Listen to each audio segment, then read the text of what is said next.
Assalamualaikum warahmatullahi wabarakatuh. Hello everyone, welcome back to my YouTube channel. Ketemu lagi bersama saya Dea Dwi Pratiwi.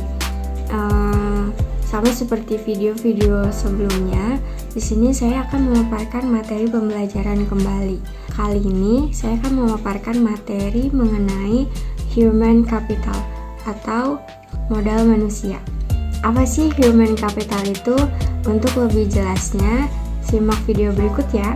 Jangan lupa like, komen, dan subscribe agar tidak tertinggal video-video selanjutnya. Oke guys, happy watching! Human capital.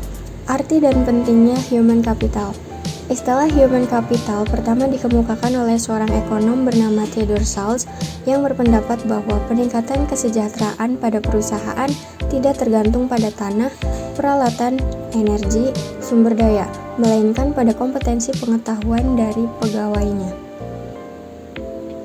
Kemudian ia mendeskripsikan posisi human capital sebagai kemampuan sumber daya manusia yang diperoleh melalui investasi pada sumber daya manusia, yang mendeskripsikan bahwa human capital terdiri dari 4 hal, yaitu kemampuan, perilaku, usaha, dan waktu, dan semuanya ini dimiliki dan dikendalikan sepenuhnya oleh pegawai.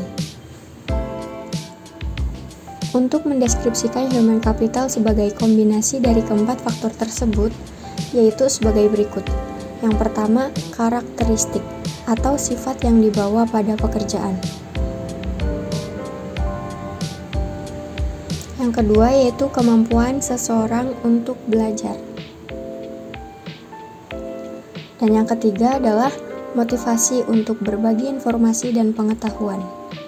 Peran human capital. Peran yang pertama yaitu sebagai kunci keunggulan organisasi. Kunci keunggulan organisasi terdiri dari 3 kelompok utama dari aset perusahaan, yaitu aset finansial, misalnya uang tunai dan surat berharga lainnya. Aset fisik, terdiri atas peralatan, gedung, dan tanah. Aset tak berwujud, modal organisasi, aliansi bisnis, pelanggan, merek, reputasi, dan modal intelektual. Dan yang kedua yaitu hubungan kompetensi karyawan dengan human capital. Dalam meningkatkan kompetensi karyawan, tantangan utama yang harus diperhatikan yaitu kompetensi harus sesuai dengan strategi bisnis dan kompetensi perlu diciptakan melalui lebih dari satu mekanisme. Berikut 5 cara untuk meningkatkan kompetensi karyawan yaitu 5B. Buy, membeli, mengganti SDM yang lama dengan yang baru dan memiliki kualitas yang lebih baik. Build, membangun, investasi dilakukan terhadap SDM untuk meningkatkan kualitasnya menjadi lebih baik. Borrow, meminjam, penggunaan konsultan atau partner efektif memungkinkan berbagi pengetahuan dan desain kerja baru. Bounce atau melambung, perusahaan harus mengeluarkan karyawan yang bekerja di bawah standar. Yang terakhir bin, mengikat karyawan jangan keluar merupakan tindakan kris pada semua tingkatan. Transformasi peran divisi SDM model konseptual yang dikemukakan oleh Ulbricht.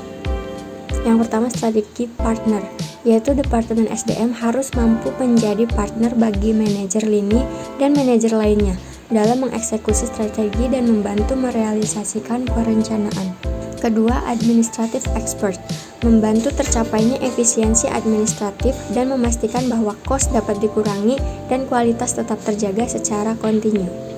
Yang ketiga, employee champion. Departemen SDM harus dapat menunjukkan komitmennya terhadap manajemen dan pada waktu yang sama berusaha meningkatkan kontribusi karyawan lebih besar. Yang keempat, change agent. Departemen SDM harus dapat menjadi agen perubahan yang kontinu, membantu proses dan kultur secara bersama, meningkatkan kapasitas organisasi untuk lebih baik. Tingkat kompetensi dalam sistem pengukuran human capital. Yang pertama yaitu activity level, yaitu pengukuran aktivitas rutin SDM. Yang kedua yaitu functional level, yaitu kolaborasi dengan unit fungsional organisasi. Dan yang ketiga yaitu strategic level, yaitu tingkatan analisis tertinggi sehingga dapat memberikan gambaran perusahaan secara penuh, memberikan pemahaman hubungan antara SDM, strategi, dan kinerja. Dan ketiga tingkat kompetensi di atas diketahui bagaimana melakukan pengukuran nilai human capital pada ketiga tingkat tersebut, dimulai dari tingkat korporat dalam unit bisnis fungsional, tingkat terendah yaitu aktivitas dari divisi SDM. Untuk mengintegrasikan sistem pengukuran tersebut menjadi sistem yang kohesif dalam suatu jalur yang terdiri dari 3 tingkat, dan pada masing-masing tingkat terdapat aktivitas yang dapat diukur beserta hasilnya.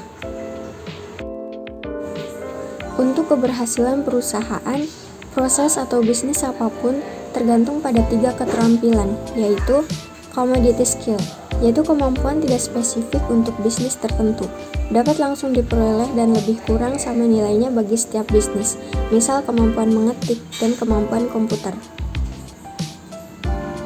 Yang kedua, leverage skill atau pengetahuan yang meskipun tidak spesifik untuk perusahaan industri, tetapi relatif lebih berharga bagi perusahaan tertentu daripada perusahaan lain. Misalnya programmer di bank berbeda nilainya dengan programmer di perusahaan komputer. Dan yang terakhir yaitu proprietary skill atau pengetahuan spesifik bagi perusahaan, misal hak paten dan merek.